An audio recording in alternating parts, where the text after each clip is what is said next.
राधे राधे, जय श्री कृष्णा।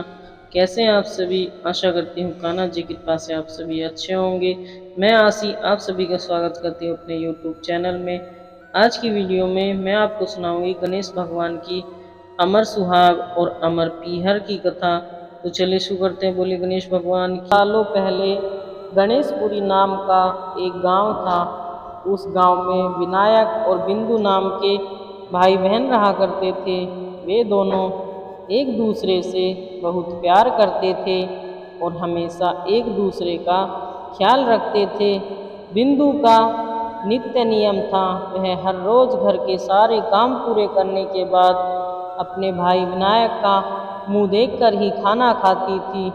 कुछ सालों बाद विनायक ने अपनी बहन का विवाह पड़ोसी गांव के एक व्यापारी से रचाया।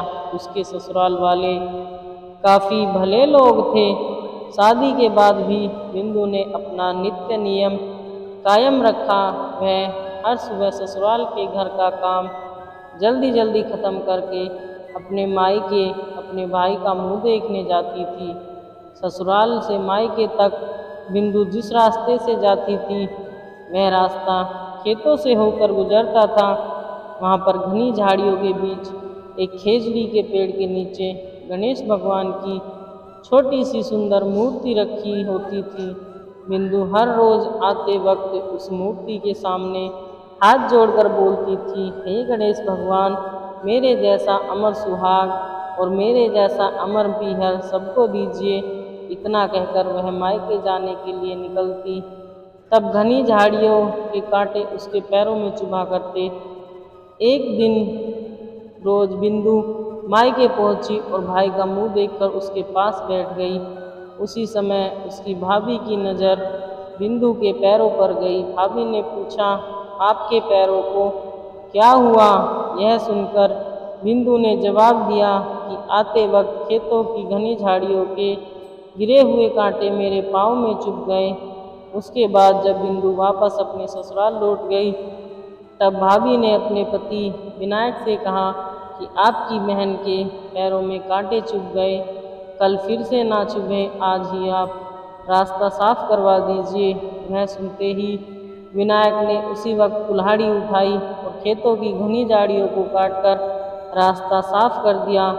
लेकिन झाड़ियाँ काटते वक्त उसके हाथों एक गलती हो गई और झाड़ियों के साथ साथ वह खेजड़ी के पेड़ वाली सुंदर गणेश मूर्ति भी वहाँ से हटा दी गई।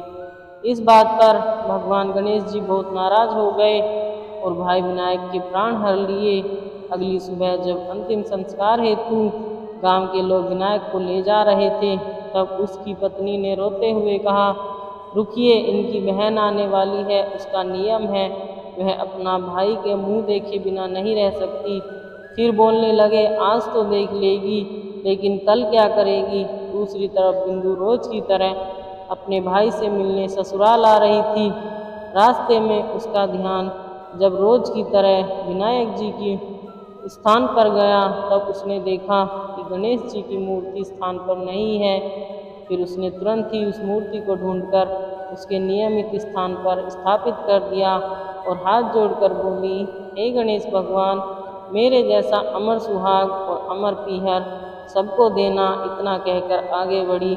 अपने भक्त की बात सुनकर गणेश भगवान सोचने लगे, अगर मैंने इसका कहना नहीं सुना तो मुझे कौन मानेगा, कौन पूजेगा मुझे? तब गणेश जी ने बिंदु को आवाज़ दी और बोले, सुनो बेटी, जाते जाते इस खेजड़ी की 7 पत्तियां लेकर जा और उसे कच्चे दूध में घोलकर अपने भाई के ऊपर छींटा मार देना, वह उठ बैठ जाएगा। वह आवाज़ सुनकर बिंदु इधर उधर देखने लगी, उसे आसपास कोई भी नहीं दिखाई दिया। फिर उसने सोचा, जैसा सुना है वैसा कर देती हूँ। वह खेजड़ी की 7 पत्तियां तोड़कर अपने भाई के घर ले गई। मायके पहुँचते ही उसने देखा कि भाई के घर पर गांव के लोग इकट्ठा हो रहे हैं और भाभी रो रही है। सामने भाई का शव रखा हुआ है। फिर बिंदु ने तुरंत ही सुनी हुई उस आवाज़ के हिसाब से खेजड़ी की 7 पत्तियां कच्चे दूध में घोलकर भाई पर छींटे मार दिए। उसके बाद चमत्कार हुआ और गणेश भगवान की कृपा से बिंदु का भाई विनायक उठकर बैठ गया। भाई के उठते ही वह अपनी बहन से बोला, मुझे तो आज बहुत गहरी नींद आ गई थी। वह सुनकर बिंदु बोली, भैया इस तरह की नींद तो किसी दुश्मन को भी नसीब ना हो। बाद में उसने अपने भाई को पूरी कहानी बताई। तब भाई विनायक ने भगवान विनायक जी से क्षमा मांग ली। तो यह मान्यता अनुसार बुधवार को सुनी जाने वाली गणेश जी की कथा। हे गणेश भगवान, इस कहानी को पढ़ने और सुनने वालों को हमेशा खुश रखना। कहानी अधूरी हो तो इसे पूरी करना, और अगर मुझसे कोई गलती हो गई हो तो क्षमा करना। जय हो श्री गणेश भगवान की। आशा करती हूँ आज की कथा आपको पसंद आई होगी। अगर कथा पसंद आई हो तो कमेंट में जय श्री गणेश लिखें। अगर आपको मेरी वीडियो अच्छी लगती है तो वीडियो को लाइक कमेंट शेयर करें और हमारे चैनल को सब्सक्राइब कर लें, जिससे कि हमारे आने वाले वीडियो की नोटिफिकेशन आपको मिलती रहे। प्लीज़ हमारे चैनल को सपोर्ट करें। राधे राधे, जय Shri Krishna. Thank you for watching my video. हे गणेश भगवान, जैसे आपने बिंदु और विनायक पर कृपा करी, वैसे ही अपने सभी भक्तों पर कृपा करना। जैसा अमर सुहाग अमर पीहर आपने बिंदु को दिया, वैसा अपने सभी भक्तों को देना। बोलो गणेश भगवान की जय। कथा पसंद आई हो तो कमेंट में जय श्री गणेश लिखें। अगर आपको मेरी वीडियो अच्छी लगती है तो वीडियो को लाइक कमेंट शेयर करें और हमारे चैनल को सब्सक्राइब कर लें, जिससे कि हमारे आने वाले वीडियो की नोटिफिकेशन आपको मिलती रहे।